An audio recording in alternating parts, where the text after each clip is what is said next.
No one wanted to purchase the spaceship. And soon I understood why. It was the home of an alien queen part. One Ji-won Kim stood in the crowded auction hall on Ganymede Station, watching his last chance slip away. The numbers on the display screen climbed higher and higher as shipbrokers shouted their bids. Another freighter sold for twice what he could afford. He checked his credit account again, hoping the number had magically changed. It hadn't. 3,000 credits. That was all he had left in the universe. The auction hall buzzed with noise. Hundreds of people packed into the massive dome, all hoping to buy damaged ships and sell them for profit. Some were legitimate salvage operators like Ji-won used to be. Others were pirates looking for easy targets. Most were somewhere in between. The air smelled like recycled oxygen and desperation. Ji-won rubbed his tired eyes. He hadn't slept well in weeks, not since the pirates destroyed his ship near the asteroid belt. They took everything. His cargo, his equipment, even his emergency supplies. They left him floating in an escape pod waiting for rescue. That was 3 months ago. Now he was broke, homeless, and running out of options. His friend Daeho found him in the crowd. Daeho was short and muscular, with graying hair and a face full of scars. He had been a salvage operator for 30 years and knew every trick in the business. Still here? Daeho asked. I thought you'd give up by now. Can't give up, Ji-won said. I need a ship. Any ship? Daeho shook his head. With 3,000 credits? You're dreaming. The cheapest wreck here will go for at least 20,000. I know, Ji-won said quietly. He knew Daeho was right, but he had to try. Without a ship, he couldn't work. Without work, he couldn't survive. Space was not kind to people without options. The auctioneer, a tall woman with bright red hair, stepped onto the platform. She activated her microphone. Next item, she announced. Lot number 47.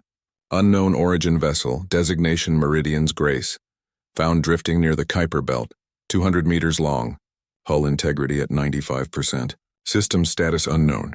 Starting bid is 5,000 credits. The crowd went silent. Ji-won looked up at the holographic display. The ship appeared above the platform, rotating slowly so everyone could see it. His breath caught in his throat. The vessel was beautiful, sleek and elegant, with smooth curves that looked almost organic. The hull gleamed like polished silver. It didn't look damaged at all. It looked perfect. Why so cheap? Someone in the crowd shouted. The auctioneer's smile faded slightly. The ship has been claimed and abandoned by 5 different crews in the past 2 months. Each crew reported technical difficulties and chose not to complete the salvage. Whispers spread through the crowd. Ji-won leaned toward Daeho. What kind of technical difficulties? Daeho's expression was serious. I know one of those crews. They're tough people. Been in the business for decades. They lasted exactly 36 hours on that ship before they abandoned it. Wouldn't talk about what happened. Just said the ship was wrong. Wrong how? They wouldn't say. Just packed up and left. Lost their deposit and everything. The auctioneer continued. Starting bid is 5,000 credits. Do I hear 5,000? Nobody moved. The crowd stayed silent. A ship that beautiful should have people fighting over it. Instead, everyone avoided looking at the display. Ji-won watched experienced operators turn away and start conversations about other lots. 4,000 credits, the auctioneer said, lowering the price. Surely someone wants a nearly intact vessel for 4,000 credits. Still nothing. Ji-won's heart started beating faster. 4,000 credits. He only had 3,000, but maybe he could negotiate. Maybe this was his chance. 3,000 credits, the auctioneer said. She sounded frustrated now. Final offer. 3,000 credits for a 200-meter vessel in excellent condition. Ji-won raised his hand before he could stop himself. 3,000 credits. The crowd turned to stare at him. Daeho grabbed his arm. Are you insane? 5 crews abandoned that ship. There's something wrong with it. I don't have a choice, Ji-won said. It's this or nothing. The auctioneer looked relieved. We have a bid. 3,000 credits from bidder 773. Going once. Going twice, sold. Nobody else bid. They just watched Ji-won with expressions mixing pity and curiosity. He had just bought a ship that nobody else wanted. The question was why nobody wanted it. After the auction, Ji-won signed the paperwork and transferred his last 3,000 credits. The ship was now legally his. The docking coordinator gave him the access codes and the location where the Meridian's Grace was moored. Dock 17 in the oldest section of Ganymede Station. Deho walked with him through the station's corridors. "You don't have to do this," Deho said. "You can stay with me until you save up enough for something else." "You're already letting me sleep on your couch," Jiwan said. "I can't keep taking your charity. It's not charity. We're friends, which is why I need to stand on my own feet." Jiwan stopped and looked at his friend. "Thank you, Deho, for everything. But I need to try." Deho sighed. "At least be careful. If something feels wrong, get out. The ship isn't worth your life." They reached Dock 17 30 minutes later. The docking area was old and poorly maintained. Rust covered the metal walls. Half the lights didn't work. Most ships docked here were barely functional. But the Meridian's Grace looked out of place. It gleamed under the dim lights, beautiful and mysterious. Jiwan approached the airlock. He entered the access codes. The door opened with a soft hiss. Clean air flowed out, carrying a strange sweet smell he didn't recognize. He turned to say goodbye to Deho, but his friend had already left. Jiwan was alone. He stepped inside. The airlock closed behind him. Interior lights activated automatically, filling the corridor with soft blue illumination. The walls were smooth and curved, made from materials he didn't recognize. Everything looked clean. Too clean for a ship that had been drifting in space. Jiwan walked deeper into the ship. His footsteps echoed strangely. The corridor opened into a large chamber. The ceiling rose high above him, covered with patterns that seemed to shift in the light. The floor felt warm under his boots. He stood there looking around in wonder. This was his ship now. His home, his future. Whatever scared away the other crews, he would handle it. He had to. Then he heard it. A low humming sound like someone singing far away. It seemed to come from everywhere at once. From the walls, the floor, the air itself. Jiwan froze, listening. The humming continued, rising and falling in a rhythm that sounded almost like breathing. "Hello?" he called out. His voice echoed and died. Nobody answered. The humming continued, soft and constant. Jiwan shivered. Maybe Deho was right. Maybe there was something wrong with this ship. But it was too late to turn back now. He had spent everything he had. This ship was all he owned in the universe. He would find out what was making that sound. And he would learn why nobody else wanted to stay. No one wanted to purchase the spaceship, and soon I understood why. It was the home of an alien queen. Part 2. Jiwan spent his first day exploring the ship. Every room amazed him. The living quarters had beds that adjusted to his body. The walls changed color based on the time of day. The kitchen had equipment he didn't recognize, but when he touched them, instructions appeared in his mind. Not in words exactly. More like knowing how things worked without being told. He tried to access the ship's computer system. The main console in what looked like the bridge responded to his touch. Screens lit up showing star maps and navigation data. Most of it was corrupted or in a language he couldn't read, but some parts worked. The ship's name was definitely Meridian's Grace. The logs showed it had been traveling through space for over 300 years. 300 years. Jiwan sat back in the captain's chair thinking about that. The ship was older than any human vessel. It had been flying through space when Earth was still recovering from the resource wars. Where had it come from? Who built it? And why was it abandoned? As evening approached by station time, Jiwan noticed something strange. The temperature in certain corridors kept changing. One hallway would be comfortable, then suddenly cold, then warm again. No pattern that he could find. He checked the environmental controls, but they showed everything working normally. Doors started opening and closing on their own. Not all the doors, just some. Jiwan would walk past a closed door, and it would slide open behind him. He would turn around to look, and it would close again. Like the ship was breathing, opening and closing. In and out, the humming grew louder as night came.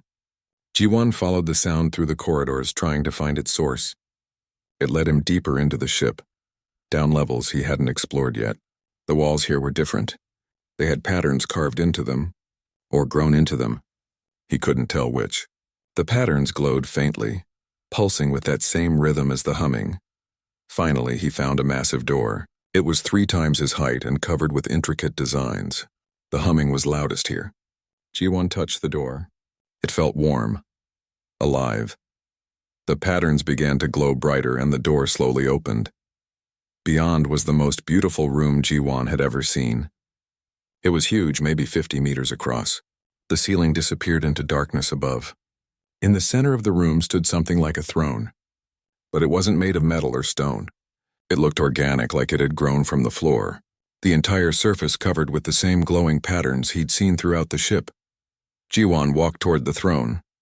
The patterns on the walls grew brighter as he approached, filling the room with soft light. Blues and greens and purples all flowing together. He reached out to touch the throne. "I wouldn't do that if I were you," a voice said behind him. Jiwon spun around. Nobody there. The room was empty. "Who's there?" He called out, no answer. Just the humming, louder now, almost like laughing. Jiwon left the throne room quickly. His heart pounded. He told himself it was just his imagination. Ships made noises. Old ships especially. There was nothing to be afraid of. He found what looked like the captain's quarters and decided to sleep there. The room was comfortable. The bed adjusted perfectly to his body. He was exhausted from stress and exploration. Despite his nervousness, sleep came quickly. Jiwon woke up suddenly in the middle of the night. The room was filled with light. Not the normal lights. This was different. Soft and pulsing, coming from the walls themselves. The patterns he'd seen throughout the ship now covered every surface of his room. All glowing in rhythm with that constant humming. A figure stood at the foot of his bed. Jiwon tried to move but couldn't. His body was frozen. He could only stare at the figure. It was tall, maybe 2 meters. The shape was humanoid. 2 arms, 2 legs, 1 head. But the proportions were wrong. The limbs too long. The fingers too many. The head shaped differently. The figure stepped closer. As it moved through the light, Jiwon could see it more clearly. It was female, or at least female in shape. Her skin looked like it was made of the same material as the ship's walls. Smooth and slightly luminescent. Her eyes were too large and too bright. Her face was beautiful and terrible at the same time. She wore something like a dress, but it moved like liquid. Colors flowed across it. The same blues and greens and purples from the throne room. She moved with impossible grace, like she was floating rather than walking. "You are the new keeper of this vessel?" she asked. Her voice was strange. It came from everywhere and nowhere. Jiwon heard it in his ears, but also felt it in his chest. She spoke perfect Korean, but with an accent he'd never heard before. Jiwon tried to answer. His mouth wouldn't work. He tried to reach for the emergency beacon on his wrist. His arm wouldn't move. The figure tilted her head, studying him. "You are afraid, good." The others were not afraid quickly enough. They stayed too long trying to be brave. "You are smarter." She moved closer. Jiwon could feel heat radiating from her body. Or was it cold? He couldn't tell. She reached out one long-fingered hand toward his face. "I have waited so long," she said. "So very long. Perhaps you will be different.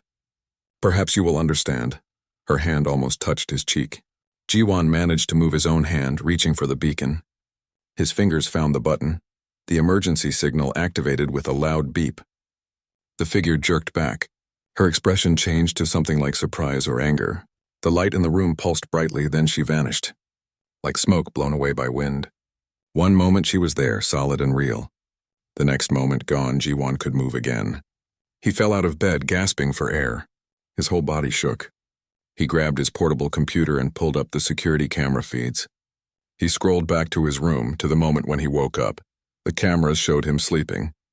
Then waking up. Then falling out of bed. Nothing else, no figure. No glowing walls, no light. Just him, alone in the room, apparently having a nightmare. But it wasn't a nightmare. Jiwon knew what he'd seen. What he'd felt. She had been real. He checked the ship's power logs. During the exact time of his encounter, power consumption had spiked dramatically. The ship had used more energy in those 5 minutes than in the entire day before. Something had happened. Something the cameras couldn't see but the power systems recorded. Jiwon sat on the floor of his quarters thinking. 5 crews had abandoned this ship. Now he understood why. But understanding didn't help. He had nowhere else to go. He'd spent everything on this ship. If he left now, he would have nothing. He thought about Daeho's warning. If something feels wrong, get out. The ship isn't worth your life. But what was his life worth without the ship? He had lost everything once already. His ship, his cargo, his career, almost his life. He had clawed his way back from nothing with these 3,000 credits. If he gave up now, he might never get another chance. Jiwon stood up. His legs were still shaky, but he forced himself to walk. He went to the bridge and sat in the captain's chair. He spoke to the empty ship. "I don't know what you are," he said. "I don't know if you can hear me, but I'm not leaving. This is my ship now. I bought it legally. I paid for it. If you want me gone, you'll have to try harder than scary lights and ghost stories." The ship hummed around him. Was it his imagination? Or did the humming sound different now? Less threatening. Almost curious, Jiwan waited for something to happen. Nothing did. The ship remained quiet. The lights stayed normal. No figures appeared. After an hour, he went back to his quarters and lay down on the bed. This time he kept the lights on. Sleep didn't come easily, but eventually exhaustion won. No one wanted to purchase the spaceship, and soon I understood why. It was the home of an alien queen part. 3 the next morning, Jiwan decided he needed help. He couldn't handle this alone. He sent a message to Minji Park, a xenoanthropologist he'd worked with years ago. They had found some strange artifacts in an asteroid field once. She had been excited about them. Maybe she would be interested in the ship. "Minji, it's Jiwan Kim. I bought a ship that I think you should see. It's old. Really old. Maybe alien. And strange things are happening. Can you come to Ganymede Station? I'll pay you whatever I can." He sent the message and waited. Meanwhile, he continued exploring the ship. More strange things happened. He would put something down in one room and find it in another room later. His jacket moved from the chair where he left it to the bed. His tools appeared in different locations. Always neat. Always organized. But moved. He started hearing whispers in the corridors. Not words exactly. More like the feeling of voices just too quiet to understand. When he turned to look, nothing was there. But he felt watched. Constantly. Like invisible eyes followed him everywhere. The ship seemed to be learning him. Doors opened before he reached them. Lights turned on when he entered rooms. The temperature adjusted to what he liked. It should have been helpful. Instead, it was creepy. The ship knew what he wanted before he wanted it. Minji's response came 3 days later. "Jiwan, I haven't heard from you in years." "An alien ship. Are you serious? I'm coming immediately. Bringing my assistant Hyunwoo. We'll be there in 2 days." Those 2 days felt like weeks. Jiwan spent most of his time on the ship, partly because he had nowhere else to go, partly because he was afraid to leave it. What if it disappeared? What if someone else tried to claim it? What if the figure came back and he wasn't there? He returned to the throne room several times. It was the most beautiful place on the ship. The glowing patterns covered every surface. He still didn't understand what they meant, but he felt they were important. Sometimes he sat in front of the throne, staring at it, trying to understand. On the 4th night, he woke up again. This time he was ready. He had set up recording equipment, cameras that weren't connected to the ship's systems, his own devices that couldn't be affected by whatever was happening. The figure appeared again, same as before, tall and luminous, wearing that flowing dress of light. She stood at the foot of his bed, watching him with those 2 bright eyes. This time, Jiwan wasn't alone. He had convinced Deho to sleep in the room next door. Jiwan pressed a button on his wrist. A silent alarm. Deho would wake up and come running. "You brought another," the figure said. "You are not as alone as the others were. What do you want?" Jiwan asked. His voice shook, but he kept talking. "Why are you haunting this ship?" "Haunting?" She tilted her head. "Is that what you think I'm doing? You appear and disappear. You move things. You scare people away. What else would you call it?" The figure moved closer. "I am testing. The others failed. They ran when they should have stayed. They fought when they should have listened. They tried to take what was not theirs." The door burst open. Deho ran in holding a plasma torch. "Get away from him!" The figure turned to look at Deho. For a moment, nothing happened. Then Deho's eyes went wide. He dropped the torch. His face went pale. "No," he whispered. "No, you're dead. You died 20 years ago, Deho." Ji-won climbed out of bed. "What do you see?" But Deho wasn't looking at the glowing woman anymore. He was looking at something else. Something only he could see. He backed away, shaking his head. "I'm sorry." "I'm so sorry. I didn't mean to leave you behind." "She's showing you your fears," Ji-won realized. "She appears different to each person." The figure looked at Ji-won again. "You understand, good, you are learning. Stop it." Ji-won shouted. "Leave him alone!" The figure raised one hand. Deho collapsed. "Not hurt, just asleep. He lay on the floor breathing normally. He will be fine, the figure said, but he failed the test. He ran from his past. He carries guilt that controls him. And what about me? Ji-won asked. What do you see when you look at me? Loss, she said simply. Pain, loneliness, but also strength. You do not run from what frightens you. You face it. That is rare. Suddenly, 2 more people appeared in the room. Minji and Hyunwoo. They had arrived early and Daeho must have told them where to find Ji-won. Minji held a scanner, sweeping it across the room. Hyunwoo had a camera. Both of them froze when they saw the figure. Don't run, Ji-won said quickly. Stay calm. She won't hurt you if you don't run. The figure looked at the newcomers with interest. More tests. How interesting. I'm Minji Park, Minji said, her voice surprisingly steady. Xenoanthropologist.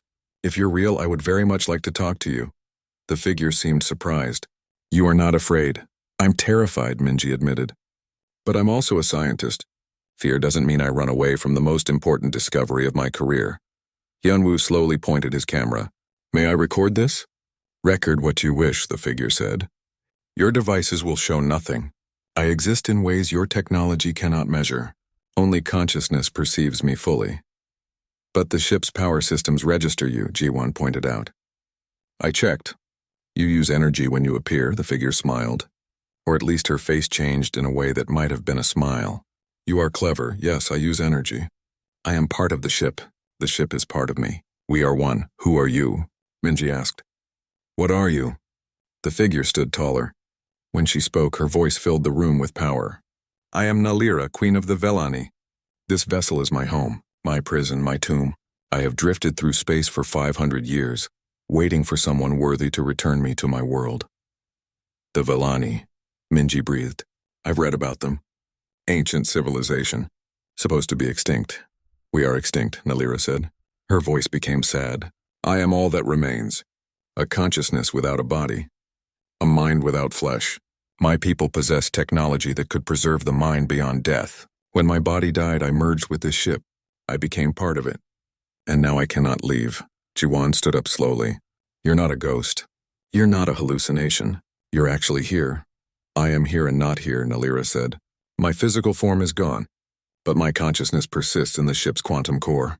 I can project myself, create images, manipulate the environment. But I cannot leave the ship, and the ship cannot find its way home without help. Why did you scare away the other crews? Hyunwoo asked, still recording. I tested them, Nalira said. I showed them their deepest fears. Their hidden shames. Those who failed the test were not worthy to carry me home. They would have sold the ship, dismantled it, destroyed my consciousness for profit. And us? Ji-won asked. What happens if we pass your test? Nalira looked at him with those bright eyes. Then I will ask you a question, and your answer will determine everything. She paused. Will you help me return to my world? Or will you sell this vessel like all the others attempted? The room fell silent. Ji-won looked at Minji and Hyunwoo. Daeho still lay sleeping on the floor. This was bigger than buying a cheap ship, bigger than salvage and profit. This was about an entire extinct civilization, about the last survivor of an ancient people. Where is your world? Ji-won asked. Far? Nalira said. Beyond human space. Beyond map territory. It will take months to reach. And there are dangers. Others who would want this ship and its technology. Why me? Ji-won asked. Why choose a broke salvage operator with nothing to his name? Nalira stepped closer. Because you have nothing to lose. Because you face your fears. Because when you were alone and frightened, you did not run. You stayed. You spoke to the empty ship with defiance and courage. Her expression softened. And because you are lonely like me, we understand each other. Ji-won thought about it. He could say no. Sell the ship. Let someone else deal with it. But Nalira was right. He was lonely. He had lost everything. And here was something bigger than himself. A chance to matter, to do something important. I'll help you, Ji-won said. Nalira's face showed relief and joy. Thank you, she whispered. Thank you for not abandoning me. No one wanted to purchase the spaceship, and soon I understood why. It was the home of an alien queen part. Over the next week, Nalira taught them about her people. She created holographic memories, showing them images from her past. Jiwon, Minji, and Hyunwoo watched in amazement as an entire civilization came to life before their eyes. The Villani had been beautiful, tall and graceful, with luminescent skin that changed colors with their emotions. They had existed for over 100,000 years, traveling the galaxy as explorers and peacekeepers. They built cities that grew like living things. They created art that sang. They developed technology that humans could barely understand. We believed in balance, Nalira explained, in harmony between different species. We helped young civilizations grow. We prevented wars. We shared knowledge freely. The hologram showed massive ships traveling between stars, peaceful worlds where dozens of alien species lived together, libraries containing the knowledge of thousands of years. It was paradise. What happened? Minji asked. How did you all die? The hologram changed. Now it showed Villani people falling sick, their luminescent skin turning dark, their grace becoming weakness. Bodies lying in empty streets, the plague, Nalira said. Her voice was heavy with grief. It came from nowhere. One day someone got sick. Within a week, thousands were infected. Within a month, billions were dead. We had defeated every disease for millennia. But this was different. This was something new, something we had never faced. How did it spread so fast? Hyunwoo asked. It was designed to kill us, Nalira said. Someone created it.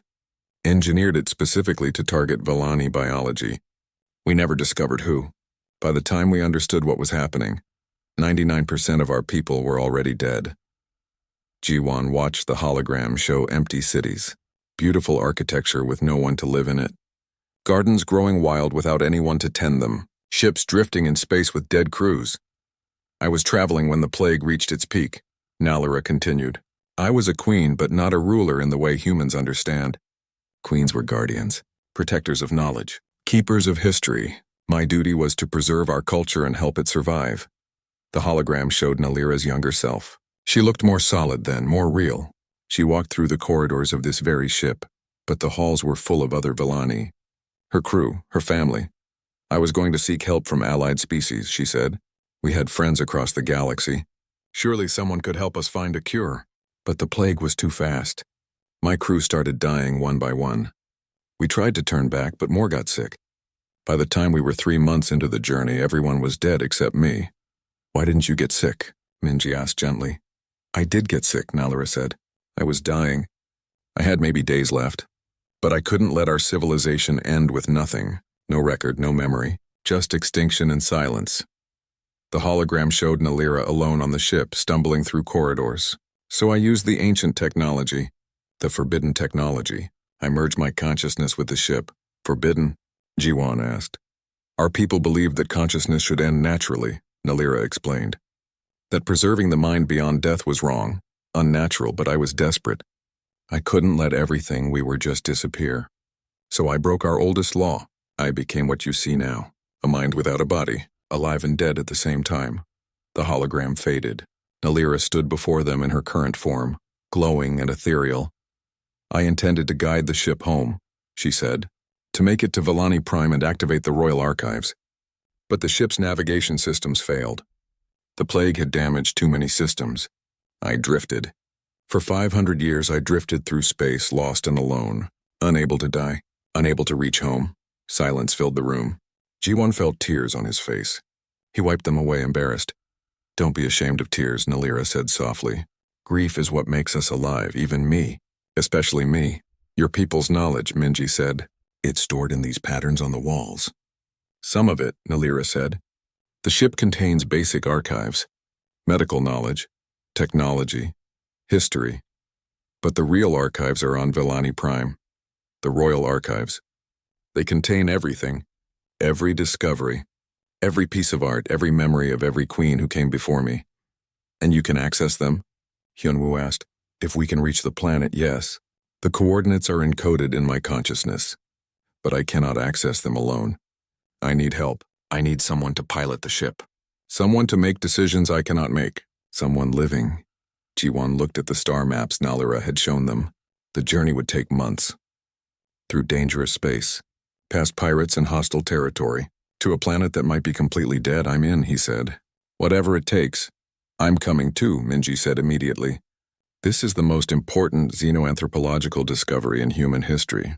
I can't miss it. Same here, Hyunwoo added. We need to document everything. Nalira's face showed relief and something like happiness. Thank you. All of you.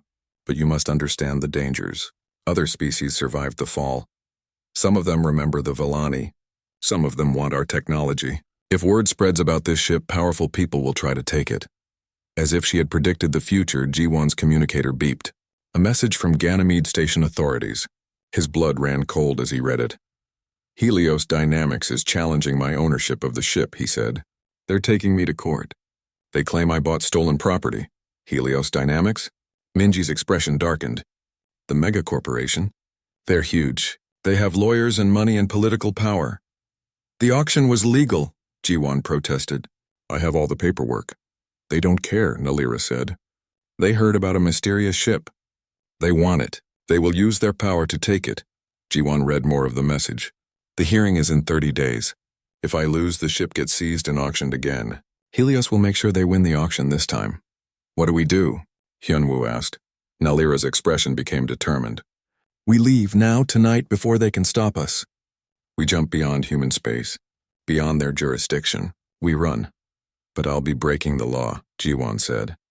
You'll be saving the last remnants of my people, Nalira countered. Is human law more important than an entire civilization's legacy? Ji-won thought about it. His whole life he'd tried to follow rules, be legitimate, do things the right way. And where had it gotten him? Broke and desperate. Maybe it was time to take a risk. How fast can this ship go? He asked. Nalira smiled. Faster than anything humans have ever built. The Villani traveled between galaxies. This ship can reach speeds that will make your fastest vessels look like they're standing still. Then let's go, Ji-won said. Before Helios Dynamics realizes what we're doing. Minji nodded. I'll gather my equipment. I'll prepare the recordings, Hyunwoo added. Ji-won sent a final message to Daeho explaining everything. Apologizing for leaving without saying goodbye. Promising to return someday. Then he went to the bridge and sat in the captain's chair. Nalira appeared beside him. Are you sure about this? Once we leave, you can't come back. Not for years. Maybe never. I'm sure, Ji-won said. I have nothing left here anyway. At least out there I have purpose. Then let me show you what this ship can really do. The bridge came alive. Every screen lit up. Every system activated. Ji-won felt the ship around him like a living thing waking from long sleep. The engines hummed, but not the humming he'd heard before. This was deeper, stronger, like the heartbeat of something vast and powerful. Disengaging from the station, Nalira said. Activating primary drive. Preparing for jump. The ship moved. Smoothly. Gracefully. It detached from Ganymede Station and glided into open space. Through the viewing screen, Ji-won could see Jupiter's massive bulk. The stars beyond. Freedom. Jump in 10 seconds, Nalira warned. This will be intense. Villani technology is more efficient than human drives. But it's also much faster. Hold on. Ji-won gripped the armrests. Minji and Hyunwoo strapped into their seats behind him. The countdown reached 0. Reality twisted. Space bent. Colors Ji-won didn't have names for filled his vision. For a moment that lasted forever and no time at all, he existed everywhere and nowhere. Then normal space returned with a lurch. They were millions of kilometers from Ganymede. The station was just a distant point of light. First jump complete, Nalira said. 6 more jumps and we'll be beyond human space. Beyond anyone who wants to stop us, Ji-won laughed. He couldn't help it. They'd actually done it. They'd stolen an alien ship and escaped. It was insane and perfect. Let's go home, he told Nalira. Let's take you home. No one wanted to purchase the spaceship, and soon I understood. Why? It was the home of an alien queen Part 5. They had been running for 3 weeks when Helios Dynamics found them. Ji-won was on the bridge when the alarms went off. 3 ships appeared on the sensors, coming in fast. Military-grade vessels. Armed and dangerous, they found us, Minji said, rushing to her station. How did they find us? Money buys many things, Nalira said. Her projection flickered slightly. She had been using a lot of energy for the long jumps, including tracking technology and corrupt officials. A message came through. A woman's face appeared on the screen.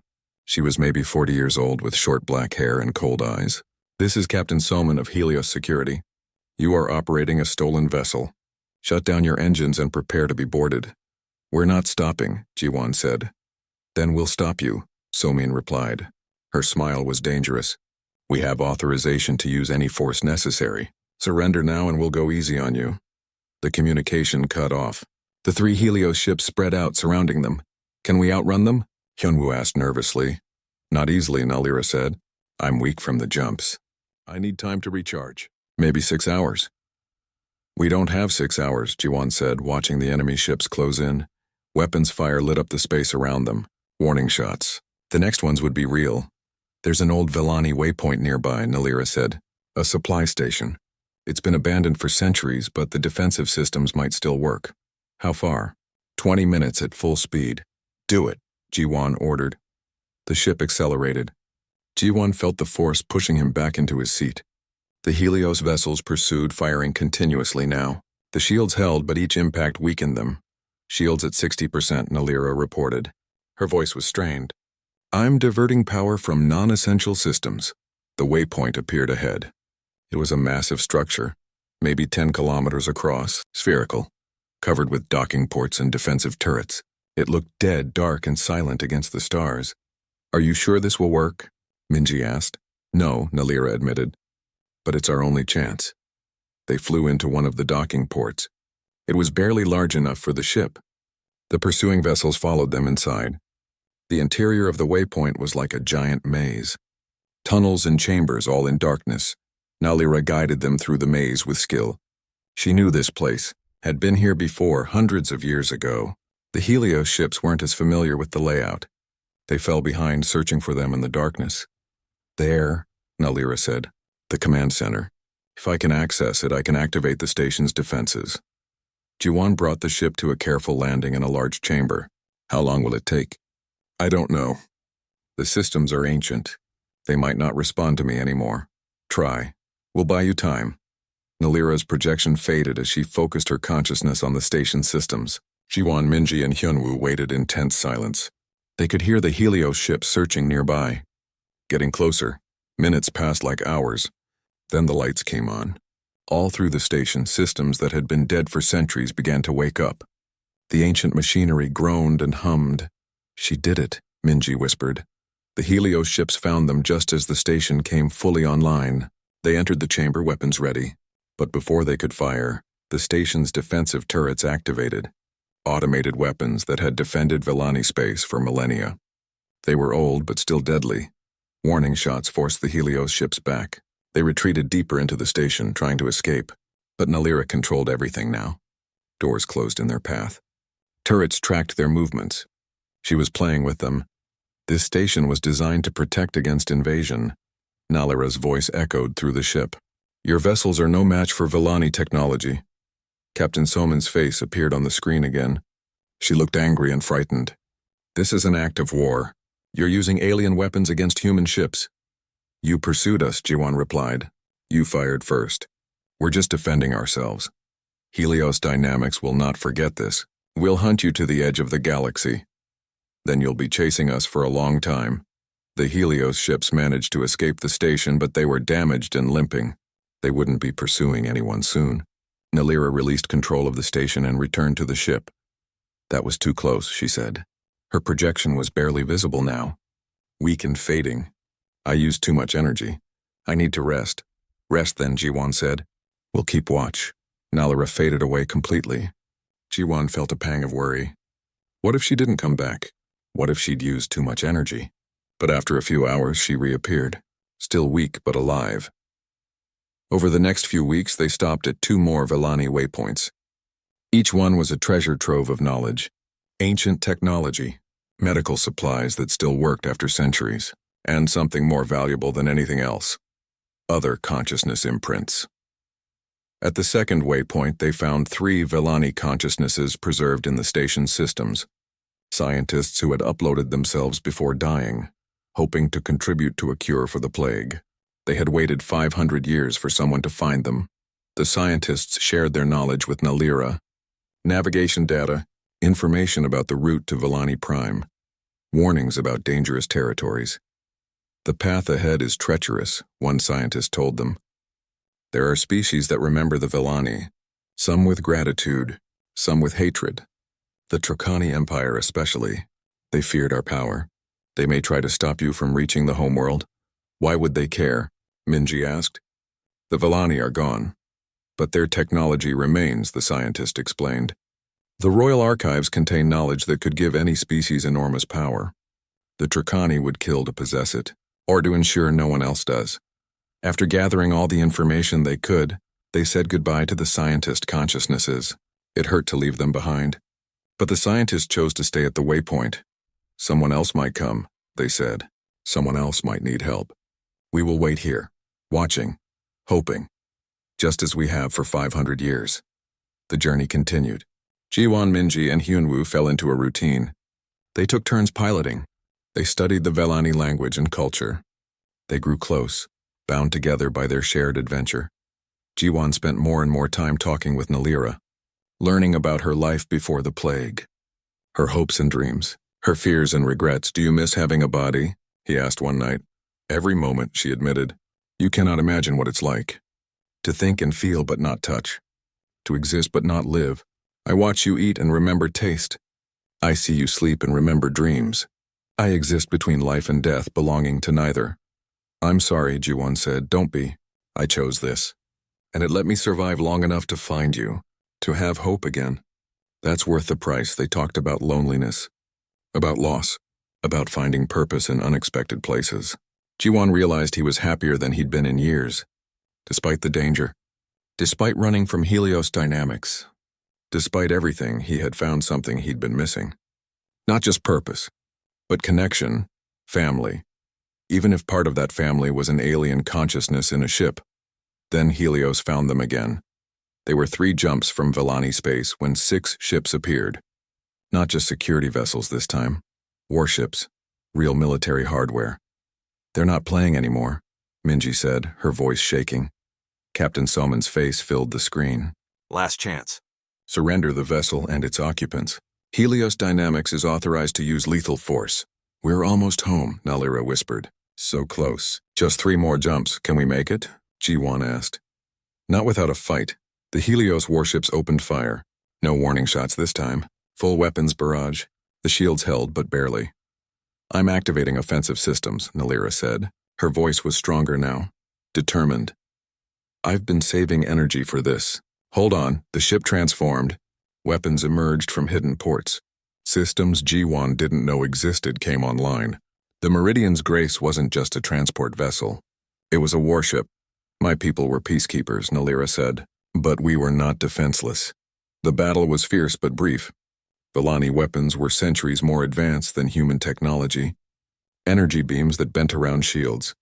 Missiles that couldn't be intercepted.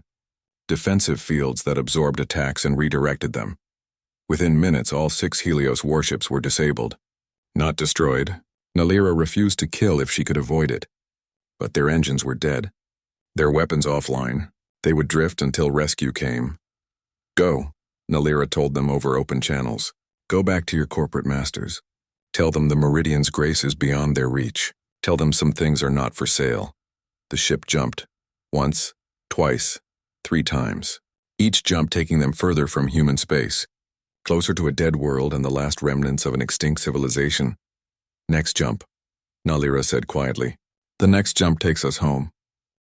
No one wanted to purchase the spaceship, and soon I understood why. It was the home of an alien queen, Part 6. The star system appeared around them after the final jump. 5 planets orbited a yellow sun very similar to Earth's. The 4th planet from the sun glowed blue and green. Beautiful. Perfect for life. Vellani Prime, Nalira whispered. Her voice was thick with emotion. I'm home. After 500 years, I'm finally home. They approached the planet slowly. As they got closer, Jiwon could see the massive cities covering the continents. But something was wrong. No lights shone from the buildings. No ships moved in orbit. No communication signals reached out to greet them. It's silent, Minji said. Completely silent. They entered the atmosphere. The cities below were magnificent. Towers that reached toward the sky. Gardens between the buildings. Architecture that looked grown rather than built. Everything covered in plants now. Nature reclaiming what the Vellani had left behind. Nalira guided them to the capital city. They landed in what looked like a central plaza. A space big enough for hundreds of ships. now empty except for them. The royal archives are beneath the palace, Nalira said. That building there. The tall one. The palace was the most beautiful structure Jiwan had ever seen. It spiraled upward like a living plant, covered with the same glowing patterns that decorated the ship. But the glow was dim now, fading after centuries without maintenance. They put on environmental suits and left the ship. The air was breathable, but they didn't want to take chances. They walked through empty streets, past buildings that should have held millions of people, past gardens overgrown with strange alien plants. My people loved beauty, Nalira said. Her projection walked beside them, more solid here than on the ship. We believed that how you live is as important as how long you live. Every building was art, every street a poem. They found bodies. Not many, because the plague had struck so fast that most people died in their homes. But some Vellani had fallen in the streets, their bodies preserved by the dry air. Tall and graceful even in death, their skin turned dark and brittle. Minji studied the bodies carefully. This plague. It targeted their biology specifically. Look at the cellular breakdown. This was engineered. Someone made this as a weapon. We never found out who, Nalira said, or why. Perhaps they feared us. Perhaps they envied us. Perhaps they simply wanted us gone. She paused. Does the reason matter? We're still dead. They reached the palace. The entrance was open, the doors long ago broken by wind and time. Inside, the beauty was overwhelming. The walls were covered with artwork. Stories carved in 3 dimensions. History written in colors that shifted as you looked at them. This way, Nalira led them deeper. The archives are in the lowest level, protected by every security system my people could devise. They descended through level after level. The palace was enormous. It went down as far as it went up. Finally, they reached a massive door. It was sealed, covered with patterns that glowed when Nalira approached. Only a queen can open this, she explained. Only someone with the royal consciousness patterns. She touched the door. Or seemed to. Her projection hand passed through the physical surface, but something happened. Energy flowed. Patterns shifted. The door opened with a sound like singing. Beyond was a chamber that took Jiwan's breath away. It was huge, maybe a kilometer across. The ceiling was so high it disappeared into darkness. And everywhere were crystals. Millions of crystals, each one glowing softly. Each one containing a consciousness imprint. The royal archives, Nalira said. Her voice was full of reverence. Every queen who ever ruled. Every guardian who ever protected our people. Thousands of consciousnesses. Millions of years of memories. The complete knowledge and history of the Vellani civilization. Minji was crying. Hyunwoo's hands shook as he tried to record everything. Jiwan just stood there, overwhelmed by the weight of history around him. They're all sleeping, Nalira explained. Dormant. Waiting for someone to activate the archives. Waiting for the plague to end so they could wake up and help rebuild. Her voice broke. But there's no one left to rebuild for. Then why did we come? Jiwan asked gently. To preserve them. To make sure they're not lost forever. And because I hoped... She trailed off. Hoped what? Nalira turned to face him. I hoped there might be others. Other survivors. Other consciousness imprints hidden away. But there's nothing. I've searched the planet's entire network. I'm alone. The last Vellani in existence, they stood in silence, grieving for a civilization lost. What do we do now? Minji asked finally. We activate the archives, Nalira said. We make sure this knowledge survives. We open it to species who want to learn. To humans and others. We turn this place into what it was always meant to be. A repository of wisdom for all species. But how? Jiwan asked. You said you need to activate it. How do you do that? Nalira's expression became sad. That's the problem. To activate the archives requires a living consciousness to merge with the system. The archives were designed to connect with living minds. To teach and learn and grow. They can't function with just recorded consciousnesses. They need life. But you're a consciousness, Hyunwoo said. Can't you do it? I'm not strong enough anymore. The journey here took too much energy. I'm fading. Soon I'll be like the others, dormant and sleeping. Unable to maintain myself, Jiwan felt cold. No, there has to be another way. There is one way, Nalira said quietly. You could do it, Jiwan. Me? How? Merge with the archives. With me. Combine your living consciousness with my imprinted one. Create a hybrid consciousness that's both human and Vellani. You would gain access to all the archives' knowledge. You would be able to activate the systems. You would become the new guardian. But what would happen to me? Jiwon asked. You would remain yourself. Your memories, your personality, your identity would stay intact. But you would also have my memories, my knowledge, my abilities. You would be more than human, but also less than fully human. Changed forever. Minji grabbed Jiwon's arm. You can't. We don't know what this would do to you. It could kill you. Or worse, it could destroy your mind. She's right, Hyunwoo added. This is too dangerous. But if I don't do it, the archives stay dormant, Jiwon said. Everything the Villani knew will be lost. All this history, all this knowledge, all these consciousnesses will sleep forever. Is that worse than losing yourself? Minji demanded. Jiwon looked at Nalira. Would I still be me? Yes, she said. I promise. I won't consume you or control you. We would be partners. 2 minds in 1 body, working together. How can I trust that? You can't, Nalira admitted. You have to have faith. In me, in yourself. In the idea that some things are worth the risk. Before Jiwon could respond, alarms blared. The ship's systems activated automatically. No, Nalira gasped. Not now. Not when we're so close. What is it? Jiwon asked. Ships entering orbit. Multiple ships. Helios Dynamics found us again. They ran back through the palace to the ship. On the screens, they could see dozens of vessels surrounding the planet. Not just Helios ships now.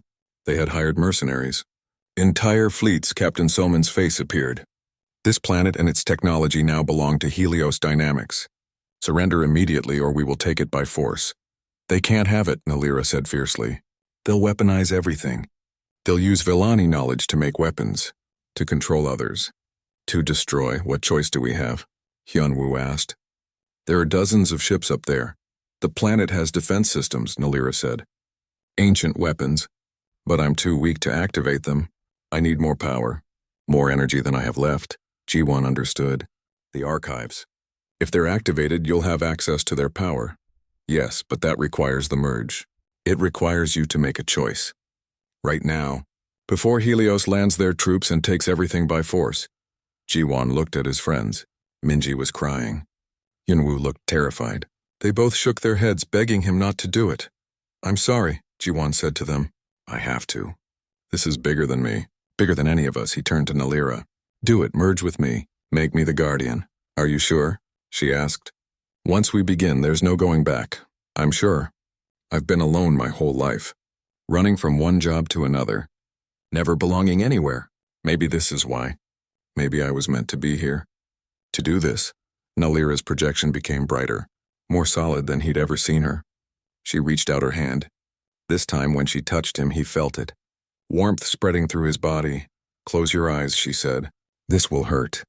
But I'll be with you. We'll be together. Jiwon closed his eyes. The warmth became heat. The heat became fire. Pain exploded through his body and mind. He felt his consciousness expanding, breaking apart and reforming. Memories that weren't his flooded his mind. 500 years of loneliness. 100,000 years of civilization. The joy of flight. The beauty of music that sang without sound. The grief of watching everyone you loved die, he screamed. Or thought he did. He couldn't tell anymore where he ended and Nalira began. They were mixing, merging, becoming something new. Then, suddenly, clarity. The pain faded. Jiwon opened his eyes. But they weren't just his eyes anymore. He saw the world differently now. More colors, more dimensions. He understood the patterns on the walls. They were star maps and poetry and mathematics all at once. Jiwon? Minji's voice was far away. Are you still there? I'm here, he said. His voice sounded different. Deeper. With an echo that had no one wanted to purchase the spaceship. And soon I understood why. It was the home of an alien queen part. 7 Jiwon walked back into the royal archives, but now everything was different. He didn't need Nalira to guide him. He knew the way. He knew every corridor, every room, every system in the entire palace. The knowledge was simply there in his mind, as natural as breathing. Minji and Hyunwoo followed him, keeping a careful distance. They weren't sure what he was anymore. Neither was he, really. But he didn't have time to figure it out. Above them, Helios ships were preparing to land. He reached the central control column in the archives. It rose from the floor like a tree, covered with glowing crystals. Jiwan placed his hand on it. Energy flowed through him, warm and welcoming. The archives recognized him, accepted him. Around them, the millions of crystal consciousnesses began to wake up. One by one, then in groups, then all at once. The chamber filled with light and sound. Voices speaking in harmony. Ancient queens greeting the new guardian. They welcome you, Nalira said in his mind. They see what you've done. They approve. Power flooded into Jiwan. Not just knowledge now, but actual energy. The combined consciousness of thousands of Villani queens, all channeling their strength through him.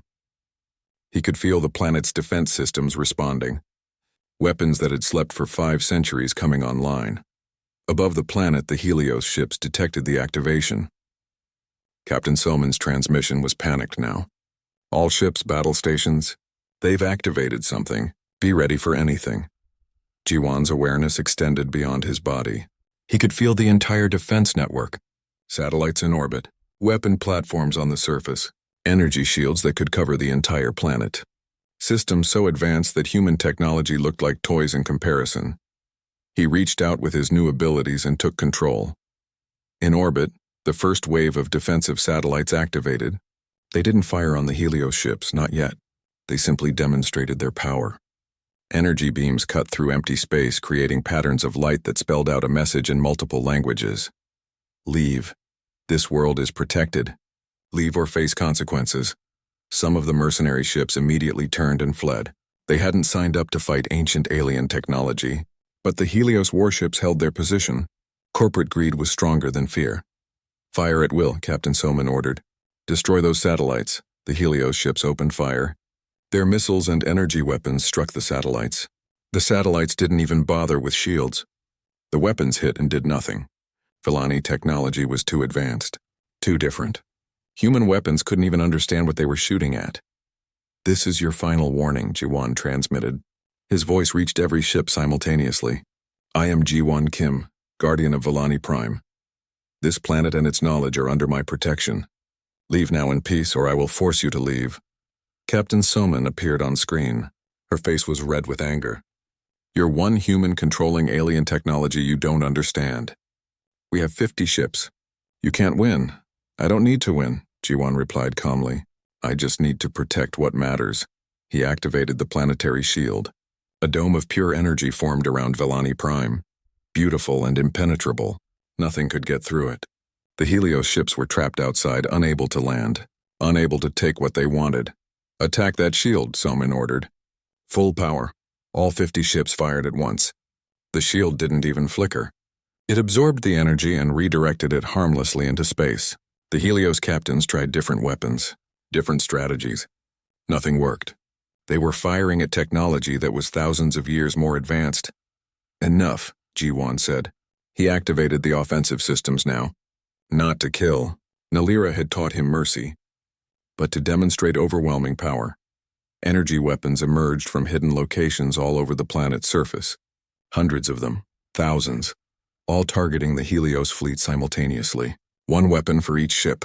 The message was clear. He could destroy them all instantly if he chose to. Stand down, he commanded. Leave this system. Tell your corporate masters that Villani Prime is not for sale. Not today, not ever. The mercenary ships didn't need to be told twice. They activated their jump drives and fled. But the Helios warships hesitated. They had invested too much. Come too far. Soman wouldn't admit defeat. We can't leave empty-handed, she transmitted. Helios Dynamics has spent billions on this operation. We need something, Jiwan considered. Nalira's voice whispered in his mind. Show them mercy but also strength. Let them leave with their lives. That's more than they deserve. You can leave with your ships and your crews, Jiwan said. That's more than generous considering you attacked a protected world. Go now while I'm still offering peace. Soman's expression was bitter, but she was smart enough to recognize when she'd lost. All ships retreat. Plot jumped to human space. The Helios fleet withdrew. One by one they jumped away. Soon the system was empty again. Peaceful. Silent. Jiwan released his connection to the defense systems and returned his awareness to his body. He was standing in the archives, his hand still on the control column. Minji and Hyunwoo stared at him in awe and fear. Are you okay? Minji asked carefully. I'm better than okay, Jiwan said. He smiled. I know that sounds strange, but I really am still me.